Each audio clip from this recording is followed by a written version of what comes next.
नमस्कार साथियों, मैं उमेश कुमार एक बार फिर से आप सभी का हमारे इस द्रोणा पीसीएस के यूट्यूब प्लेटफॉर्म पर स्वागत करता हूं। जैसा कि आपने हमारी पिछली वीडियो देखी, हम राजस्थान भूगोल के बारे में चर्चा कर रहे थे। हमने अभी तक की चर्चा में राजस्थान की स्थिति एवं विस्तार के बारे में चर्चा की, राजस्थान की स्थलीय सीमा, राजस्थान के क्षेत्रफल, राजस्थान की लंबाई चौड़ाई के बारे में चर्चा की। हमने राजस्थान के नए संभागों व नए जिलों के बारे में चर्चा की। हमने राजस्थान के एकीकरण के बारे में चर्चा की। उसके बाद हम राजस्थान के भौतिक प्रदेश के बारे में चर्चा शुरू कर चुके थे, जिसमें हमने राजस्थान के इस भौतिक प्रदेश का वर्गीकरण करना प्रारंभ किया था कि किस प्रकार इस राजस्थान का वर्गीकरण किया जा सकता है, इसको भौतिक प्रदेशों में बांटा जा सकता है। तो हमने इस चर्चा में कई साइंटिस्टों के नाम भी लिखे, कई व्यक्तियों के नाम लिखे जिन्होंने इस राजस्थान का भौतिक वर्गीकरण किया। हमने एक सामान्य सा वर्गीकरण भी देखा, जिसमें हमने राजस्थान को कुल कितने भागों में बांटा? 4 भागों में बांटा। किस प्रकार से बांटा, हम मैप में एक बार उसको देखते हैं। तो ये हमारा एक नन्हा सा प्यारा सा राजस्थान है दोस्तों, नन्हा सा प्यारा सा राजस्थान है। इस राजस्थान को हमने 4 भौतिक प्रदेशों में बांटा है, जो उच्चावच की दृष्टि से, संरचना की दृष्टि से हमें दिखाई देते हैं। जिसमें एक जो भौतिक प्रदेश है वो है मरुस्थलीय प्रदेश, जिसका नाम दिया जाता है पश्चिमी मरुस्थलीय प्रदेश।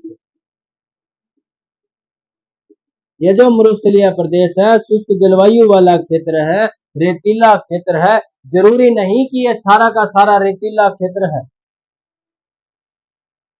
ये बात जरूरी नहीं है ये सारा रेतीला है। इस जगह कुछ पथरीले क्षेत्र भी है, यहाँ पे पहाड़ियां भी हैं। आपने सुना होगा, आपने हिस्ट्री में पढ़ा होगा कि जो मारवाड़ का जो प्रमुख दुर्ग है, मारवाड़ की राजधानी जोधपुर का जो दुर्ग, मेहरानगढ़ दुर्ग है, वो चिड़िया टूंक की पहाड़ी पर स्थित है। चिड़िया टोंक की पहाड़ी पर स्थित एक दुर्ग स्थित है, जिसका नाम मेहरानगढ़ दुर्ग है।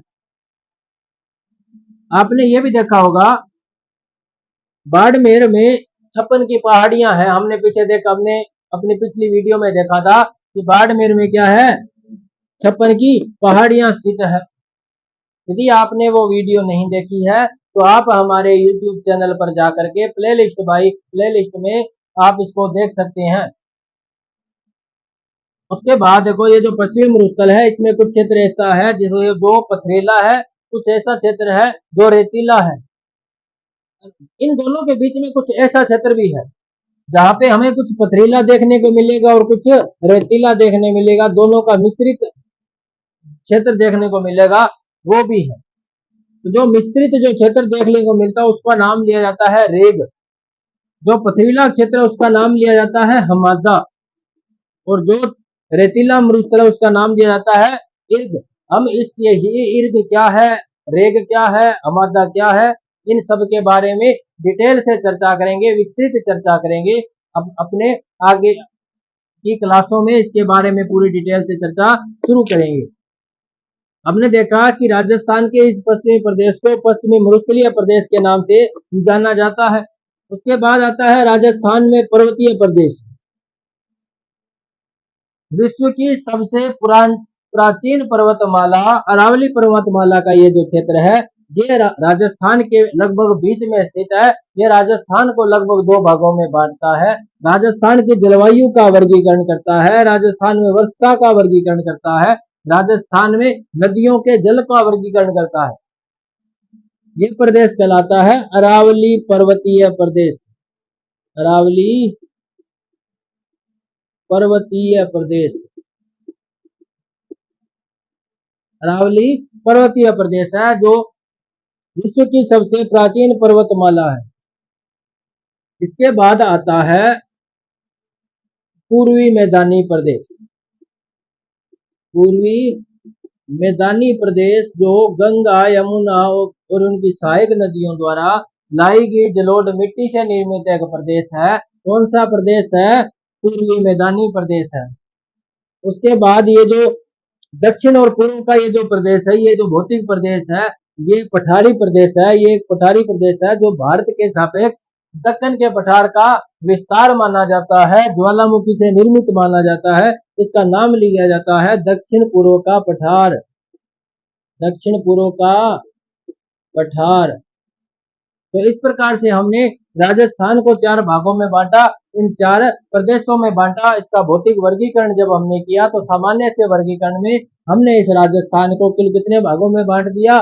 4 भागों में बांट दिया। पश्चिमी मरुस्थलीय प्रदेश, अरावली पर्वतीय प्रदेश, पूर्वी मैदानी प्रदेश, दक्षिण पूर्व का पठार।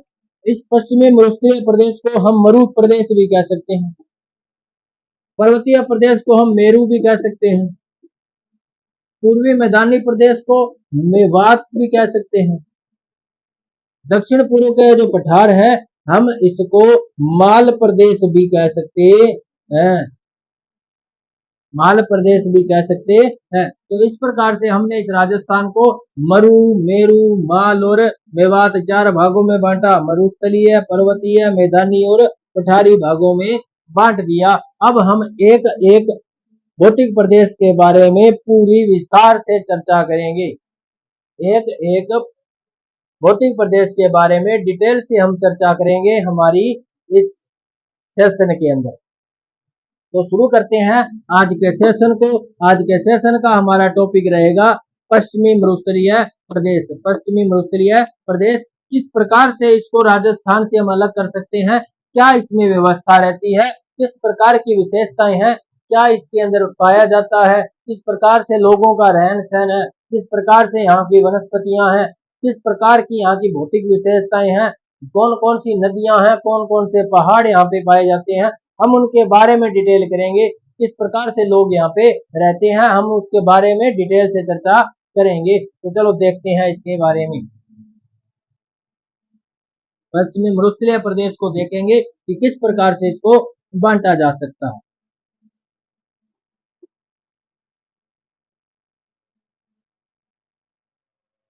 अब हम देखते हैं पश्चिमी मरुस्थलीय प्रदेश को। पश्चिमी मरुस्थलीय प्रदेश, पहले इसकी सामान्य सी जानकारी देखेंगे, क्या है, क्यों है, कहाँ है, कैसे है। आप सबको यह पता होगा, पिछली वीडियो में आपने देखा होगा, यदि नहीं देखी है तो आप हमारी प्लेलिस्ट में वो वीडियो देख सकते हैं। पश्चिमी मरुस्थल का जो निर्माण हुआ वो हुआ नियोजोइक इरा के,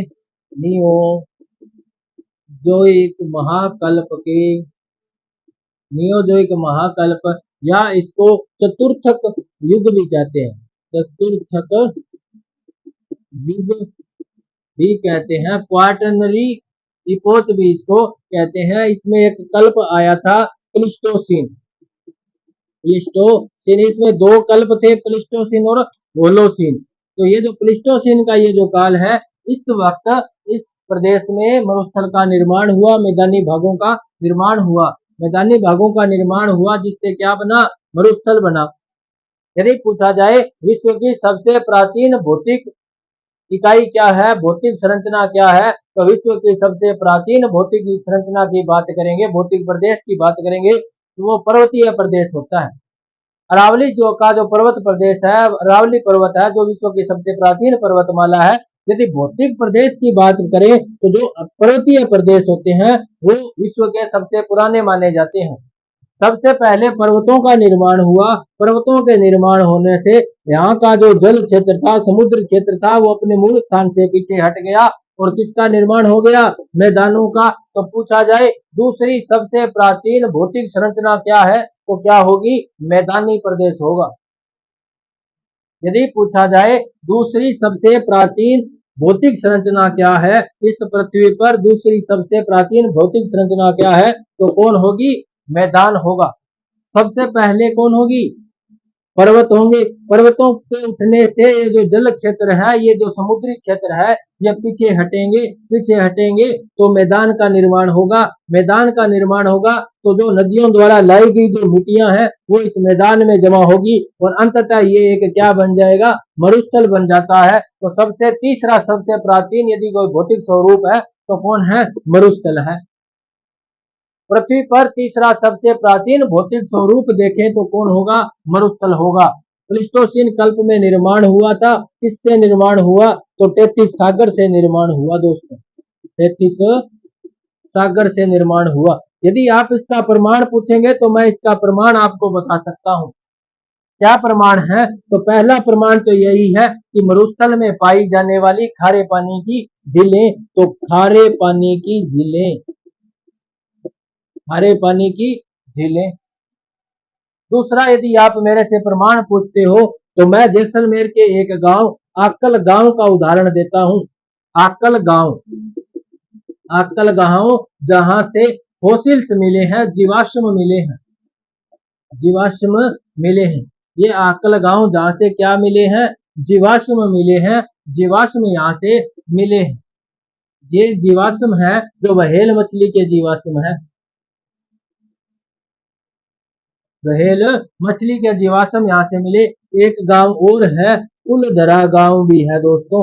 उलधरा गांव से भी व्हेल मछली के क्या मिले हैं, अवशेष मिले हैं, जीवाश्म मिले हैं। तो दोस्तों आप सबको पता होगा व्हेल मछली कभी रेत में गोता नहीं लगाती, किसी महासागर में गोता लगाती होगी। तो ये जो व्हेल मछली जब कभी यहाँ होगी तो यहाँ पे क्या हुआ होगा, एक समुद्र हुआ होगा।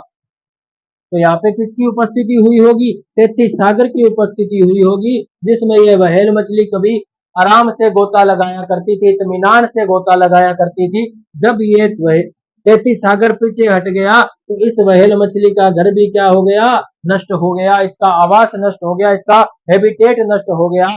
अब ये कहाँ रहने लगी, तो मरुस्थल में रहने लगी। मरुस्थल में ये रह नहीं सकती, इसलिए इसकी क्या हो गई, मृत्यु हो गई। और इसके जो अवशेष थे, इसकी जो हड्डियां थी वो कहाँ जमा हो गई, यही रेत के नीचे दब गई।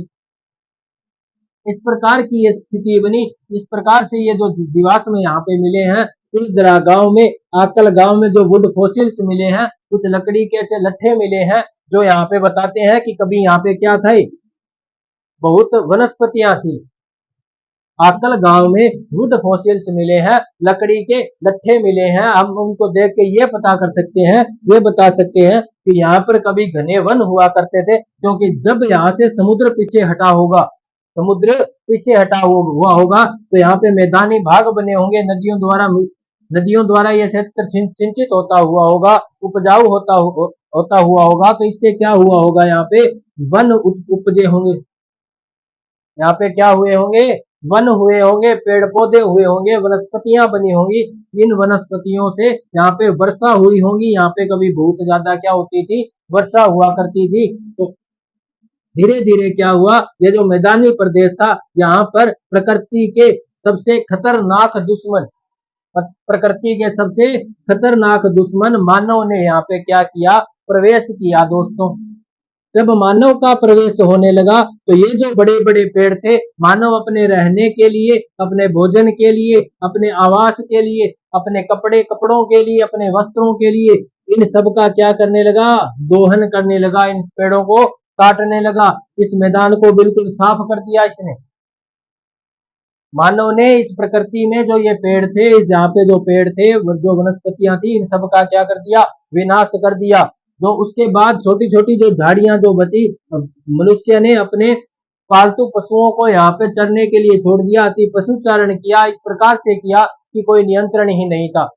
तो अनियंत्रित इस पशुचारण की वजह से यहाँ पे क्या हुआ, ये जो छोटी छोटी वनस्पतियां भी थी, इनका भी ह्रास हो गया, ये भी यहाँ से विलुप्त हो गई। तो ये भी विलुप्त हो गई, बड़े पेड़ थे वो भी विलुप्त हो गए। तो यहाँ पे क्या हुआ, वर्षा की मात्रा कम हो गई, यहाँ वर्षा की मात्रा कम हो गई, वर्षा की मात्रा कम हुई, सूखा पड़ा, शुष्क जलवायु हुई। शुष्क जलवायु होने से यहाँ का जो क्षेत्र है रेतीला बन गया, नदियां भी सूख गई। नदियां सूखने से नदियों द्वारा लाई गई जो जलोढ़ मिट्टियां थी, उसका जमाव हो गया। जमाव होने से क्या हुआ, यहाँ पे ये मरुस्थल का निर्माण हो गया। तो ये दोस्तों प्रमाण दिया जाता है कि यहाँ पे कभी क्या था, 33 सागर हुआ करता था। तो ये प्रमाण हम दे सकते हैं कि यहाँ पे कभी प्लीस्टोसीन काल से पहले यहाँ पे कभी क्या थे, 33 सागर था, यहाँ पे एक महासागर लहराता था। तो 33 सागर के अवशेष के रूप में कौन बचा है? मरुस्थलीय प्रदेश बचा है। प्लीस्टोसीन काल में इसका निर्माण माना जाता है। 33 सागर का प्रमाण मांगे कोई तो खारे पानी की झीलों का बता देना। खारे पानी की झीलें इस प्रदेश में पाई जाती हैं, क्योंकि महासागरों का पानी कैसा होता है? फ्लोराइड युक्त होता है, खारा होता है। यहाँ की झीलों का पानी भी कैसा है? खारा है, नमकीन पानी है, खारा पानी है। तो उन नमकीन पानी की झीलों के उपस्थिति हमें ये बताती है कि वो जो नमकीन पानी की झीलें हैं, कभी वहां पे क्या हुआ करता था? 33 सागर हुआ करता था। तो ये सारा हम दे सकते हैं कि यहाँ पे 33 सागर का कभी यहाँ पे 33 सागर हुआ करता था, तो हम इस 33 सागर का प्रमाण बता सकते हैं। इसके बाद अभी ये बड़ा एक मरुस्थलीय प्रदेश बन गया, एक मरुस्थल बन गया। तो अब यदि पूछे कि ये किसका हिस्सा है, किसके साथ कभी संलग्न था, किस चीज का ये विस्तार है, तो उसको भी हम विस्तार से देखेंगे।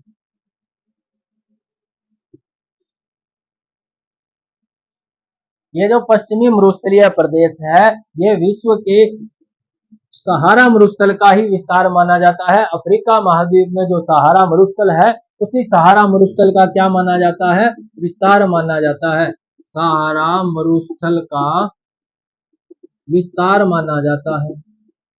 इस सहारा मरुस्थल का विस्तार माना जाता है, सहारा मरुस्थल। और अब ये जो अलग हो चुका है, इसका नाम क्या बन गया है? थार मरुस्थल कहलाता है। ये जो पश्चिमी मरुस्थल है, राजस्थान में जो पश्चिमी मरुस्थल है, ये थार के मरुस्थल का हिस्सा है, थार के मरुस्थल का हिस्सा है। भारत के सापेक्ष यदि आपसे पूछे कि भारत के सापेक्ष पश्चिमी मरुस्थलीय प्रदेश किसका विस्तार है, तो किसका विस्तार होगा? थार के मरुस्थल का विस्तार होगा। यदि पूछे विश्व के सापेक्ष पश्चिमी मरुस्थलीय प्रदेश किसका हिस्सा है, तो किसका होगा? सहारा मरुस्थल का ही विस्तार है, थार मरुस्थल। थार मरुस्थल का हिस्सा कौन है? पश्चिमी मरुस्थलीय प्रदेश। तो यदि इनडायरेक्टली पूछे तो ये जो पश्चिमी मरुस्थलीय प्रदेश है, ये सहारा मरुस्थल का ही क्या है? विस्तार है। क्योंकि सहारा मरुस्थल और थार मरुस्थल दोनों का संलग्न रूप क्या कहलाता है? ग्रेट पोली आर्कटिक कहलाता है। ग्रेट पोली आर्कटिक कहलाता है। तो ग्रेट पोली आर्कटिक का ही विस्तार कौन है? पश्चिमी मरुस्थलीय प्रदेश है। इसीलिए राजस्थान के पश्चिमी मरुस्थलीय प्रदेश की विशेषताएं अफ्रीका के सहारा मरुस्थल में जो विशेषताएं पाई जाती है, उससे मिलती जुलती है। यहाँ की वनस्पतियों में भी समानता पाई जाती है, यहाँ की मिट्टी में भी समानता पाई जाती है। क्योंकि कभी भारत का ये जो प्रायद्वीपीय हिस्सा है, जहाँ ये राजस्थान भी है, गुजरात भी है, भारत का दक्षिणी राज्य भी है, तो ये सभी जो थे प्रायद्वीपीय जो भारत था, ये कभी अफ्रीका के पास में संलग्न हुआ करता था। इंडो ऑस्ट्रेलियन रूप के लिए ये दो भागों में टूट गया। इससे एक प्रायद्वीपीय भारत बन गया और एक क्या बन गया? ऑस्ट्रेलिया बन गया। इस प्रकार की ये विशेषताएं थी। तो ये ग्रेट पोली आर्कटिक का हिस्सा ही कौन है? सहारा मरुस्थल और थार मरुस्थल। थार मरुस्थल का हिस्सा भारत में राजस्थान में कौन है? तो पश्चिमी मरुस्थलीय प्रदेश है। थार का जो मरुस्थल है, विश्व के 2 देशों में पाया जाता है। हम उसको देखेंगे कौन कौन से में पाया जाता है। अब हम देखेंगे इस मरुस्थल को। तो थार का मरुस्थल, थार का मरुस्थल, थार मरुस्थल 2 देशों में पाया जाता है, भारत में और पाकिस्तान में। भारत और पाकिस्तान में ये पाया जाता है। भारत और पाकिस्तान में पाया जाता है। भारत में 68% पाया जाता है और पाकिस्तान में 32% पाया जाता है। पाकिस्तान में 32% पाया जाता है, भारत में 68% पाया जाता है। इस प्रकार से ये पाया जाता है।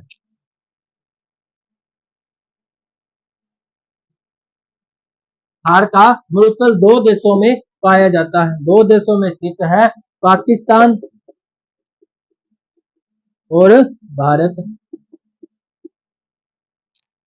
भारत और पाकिस्तान। पाकिस्तान में इसका नाम जो लिखा जाता है, पाकिस्तान में इसको चेलिस्तान कहते हैं, चेलिस्तान या चोलिस्तान कहते हैं। चोलिस्तान। भारत में इसको थार मरुस्थल या रेगिस्तान कहते हैं, रेगिस्तान कहते हैं। भारत में इसको थार मरुस्थल या रेगिस्तान कहते हैं। पाकिस्तान के ये 3 प्रांतों में पाया जाता है। पाकिस्तान के 3 प्रांतों में ये पाया जाता है। कौन कौन से प्रांत है? देखो, पंजाब प्रांत, सिंध प्रांत और एक बलूचिस्तान प्रांत। बलूचिस्तान प्रांत। तो पाकिस्तान के इन तीनों प्रांतों में थार के मरुस्थल का विस्तार है। भारत के 4 राज्यों में थार के मरुस्थल का विस्तार है। इसमें गुजरात, हमारा प्यारा राजस्थान, 5 नदियों वाला पंजाब और हरि का देश हरियाणा। इस प्रकार से भारत के 4 राज्यों में थार के मरुस्थल का विस्तार है और पाकिस्तान के 3 प्रांतों में किसका विस्तार है? रेगिस्तान और थार के मरुस्थल का विस्तार है। पाकिस्तान के पंजाब, सिंध और बलूचिस्तान में विस्तार है। भारत के गुजरात, राजस्थान, पंजाब और हरियाणा में इस थार के मरुस्थल का क्या है? विस्तार है। अब हम देखेंगे भारत में किस प्रकार से रेगिस्तान का विस्तार है, क्या क्या इसकी लंबाई है, कितनी लंबाई कितनी चौड़ाई है, कितना इसका क्षेत्रफल भारत में जो राजस्थान में है वो किस प्रकार से है। तो अब हम देखेंगे राजस्थान में थार के मरुस्थल का या पश्चिमी मरुस्थल या प्रदेश का विस्तार किस प्रकार से है। अब हम देखेंगे इसको आगे कि राजस्थान में पश्चिमी मरुस्थल का विस्तार किस प्रकार से है। तो अभी हमने देखा विश्व के सापेक्ष और भारत के सापेक्ष पश्चिमी मरुस्थलीय प्रदेश किस किस प्रकार के हिस्सों से, कौन कौन से भौतिक प्रदेशों से बना है। अब हम देखेंगे राजस्थान में थार मरुस्थल। राजस्थान में मरुस्थल,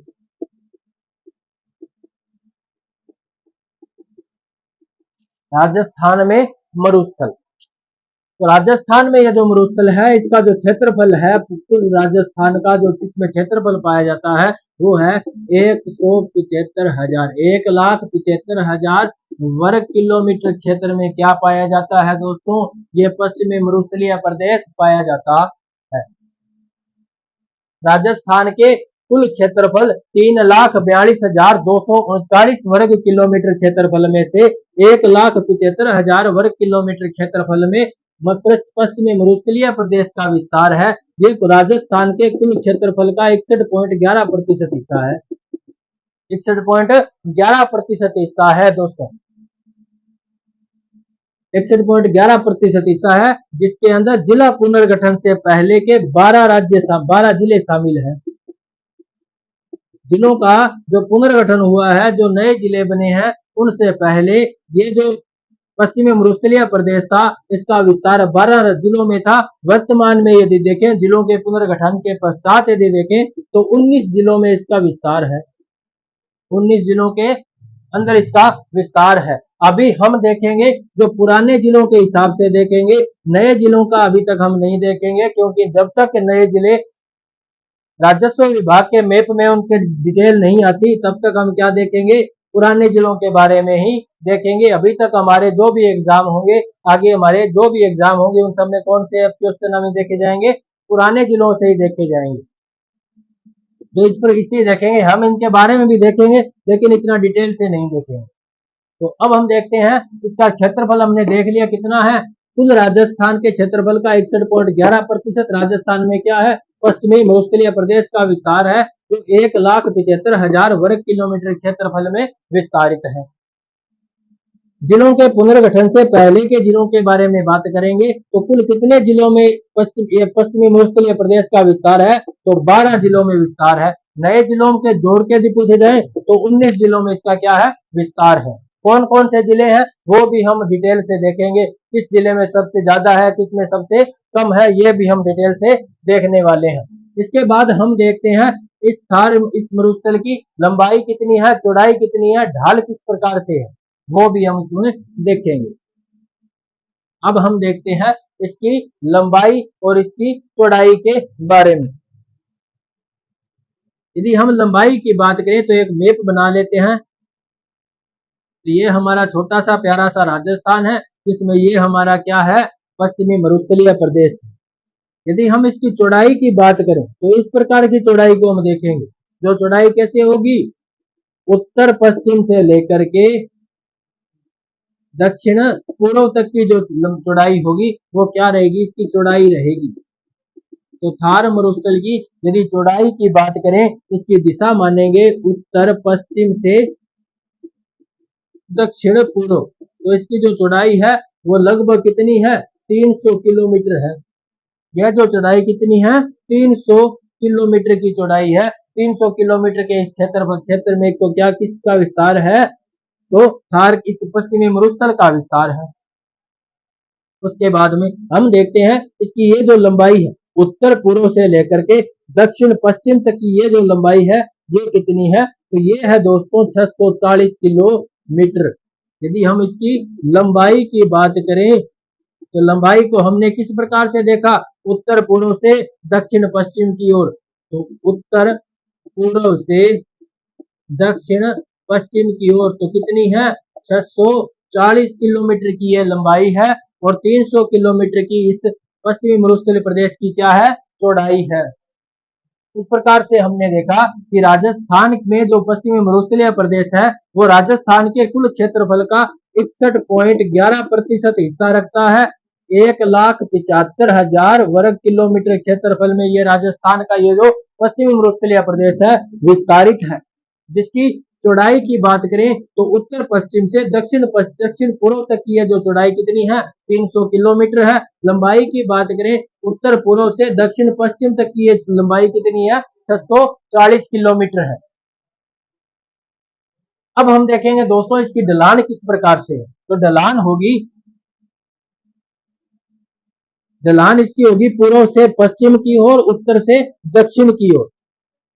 ढलान कैसी होगी, पूर्व से पश्चिम की ओर, उत्तर से दक्षिण की ओर। तो हम कह सकते हैं कि जो ढलान है, जो इस पश्चिमी मरुस्थलीय प्रदेश की जो ढलान है वो कैसी होगी, उत्तर पूर्व से कैसे होगी, दक्षिण पश्चिम की ओर होगी। पूछोगे किस प्रकार से पता चलेगा कि हमें यह ढलान है, इसी प्रकार से हमें क्या पता चला इसका ढलान क्या है, क्या हमने इसका लेवल निकाल के देखा है। तो दोस्तों लेवल इसका नदियां निकालती है, हम क्यों निकालें। इस प्रदेश का लेवल निकाला था नदियों ने। यहाँ से एक नदी आती है जिसका नाम है लूणी नदी। लूणी नदी जो अजमेर के नाग पहाड़ से निकल करके आती है। लूणी नदी जो पहले किधर चलती है, पश्चिम की ओर चलती है, बाद में किधर आ जाती है, दक्षिण की ओर मुड़ जाती है। तो हम कह सकते हैं कि ये जो लूणी नदी का जो प्रवाह है वो दक्षिण पश्चिमी दिशा में है। हम कह सकते हैं राजस्थान के इस पश्चिमी मरुस्थल का ढलान भी कहाँ पे है, तो दक्षिण पश्चिम की ओर से है। आपका क्वेश्चन होगा दोस्तों, सर ये तो राजस्थान के लगभग मध्य से निकल के आती है। ये भी बात सही है कि ये लूणी नदी कहाँ से निकलती है, अजमेर से निकल के आती है। तो हम ये क्यों माने कि पूरे पश्चिमी मरुस्थल की ढलान ही इस प्रकार हो सकता है ऊपर से इधर भी जाती हो, तो इधर भी जाती है दोस्तों। सिक्कर से एक नदी निकलती है, कांतली नदी। सिक्कर से एक नदी निकलती है कांतली, तो किधर जाती है, झुंझुनू की तरफ भी जाती है, झुंझुनू की तरफ जाती है। इसीलिए इसको कहते हैं शेखावाटी भूमि, शेखावाटी प्रदेश कहते हैं, नागौरी उच्च भूमि का प्रदेश भी कहते हैं। यहाँ पे नागौर पाया जाता है। नागौर में कुछ ऊंचा क्षेत्र है जिसको कहते हैं नागौरी उच्च भूमि, जिसकी वजह से ये जो ढलान थोड़ी सी किधर है, उत्तर की तरफ है। बाकी वरना इसकी ढलान किस प्रकार रहती, उत्तर पूर्व से दक्षिण पश्चिम के। इसका एक उदाहरण और है हिमाचल की कालका पहाड़ियों से। हिमाचल में शिवालिक पर्वत श्रृंखला से जो एक कालका पहाड़ी है, उस कालका पहाड़ी से एक नदी आती है जो भारत की और राजस्थान की अंतरराष्ट्रीय नदी है। ये जो नदी है भारत और पाकिस्तान के बीच में, भारत और पाकिस्तान की एक संयुक्त नदी है। कभी कभी पाकिस्तान जाती है वरना ये भारत में रह जाती है। राजस्थान की एकमात्र अंतरराष्ट्रीय नदी है जिसका नाम है घग्गर नदी। कौन सी नदी, घग्गर नदी। इसका विस्तार है, इसका प्रवाह है हम देखें तो उत्तर पूर्व से लेकर के दक्षिण पश्चिम तक है। इस प्रकार से ये नदी हनुमानगढ़, श्री गंगानगर, और अब वर्तमान में नए जिले अनूपगढ़ से होकर के किधर चली जाती है, पाकिस्तान में चली जाती है। तो इसका प्रवाह भी किस प्रकार से है, उत्तर पूर्व से लेकर के दक्षिण पश्चिम दिशा की ओर है। तो हम कह सकते हैं कि राजस्थान के इस पश्चिमी प्रदेश का विस्तार किस तरफ है, इसकी ढलान किस तरफ है, तो उत्तर पूर्व से दक्षिण पश्चिम की ओर इसकी ढलान है। तो हमने ये भी देख लिया कि राजस्थान के इस भौतिक प्रदेश पश्चिमी मरुस्थलीय प्रदेश की ढलान किस तरफ है, तो उत्तर पूर्व से किधर है, दक्षिण पश्चिम की तरफ है। अब हम देखेंगे कि इसमें किस प्रकार के क्षेत्र है। हमने अभी भी बात की थी कि नागौर में कुछ कैसा क्षेत्र है, उच्च भूमि वाला क्षेत्र है। नागौर में उच्च भूमि वाला क्षेत्र है, तो ऐसा क्षेत्र भी होगा यहाँ पे जो निम्न भूमि वाला होगा। यदि कोई ऊंचा क्षेत्र है तो नीचा क्षेत्र तो वही होगा, क्योंकि कोई चीज नीचे होगी तभी उसके पास वाली चीज कैसे होगी, ऊपर होगी। तो नागौर में यहाँ पे जी उच्च भूमि की बात करें, उच्च भूमि की बात करें तो नागौर में है। और यदि बात करें निम्न भूमि, निम्न भूमि की बात करें तो होगी बाड़मेर जैसलमेर में। बाड़मेर और जैसलमेर में कैसी भूमि है, निम्न भूमि है। तभी इस जगह की ढाल क्या है, ज्यादा है। तभी यह जगह कैसी है, ढालू है, नदियां सारी इस तरफ आती है। तो हमने देखा राजस्थान के इस भौतिक प्रदेश जो पश्चिमी मरुस्थलीय प्रदेश के नाम से जाना जाता है, थार मरुस्थल का विस्तार है। किसका विस्तार है, थार मरुस्थल का विस्तार है। विश्व के सापेक्ष सहारा मरुस्थल और ग्रेट पोली आर्कटिक का क्या है, विस्तार है। जिसका राजस्थान में जो कुल क्षेत्रफल, राजस्थान के कुल क्षेत्रफल का 61.11% हिस्सा है।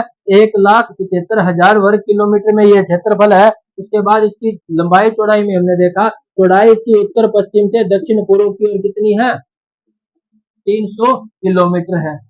उसके बाद में हमने इसकी लंबाई के बारे में बात की, तो उत्तर पूर्व से दक्षिण पश्चिम की ओर इसकी लंबाई कितनी है, 640 किलोमीटर। हमने इसकी ढलान के बारे में देखा, उत्तर पूर्व से दक्षिण पश्चिम की ओर इसकी क्या है, ढलान है।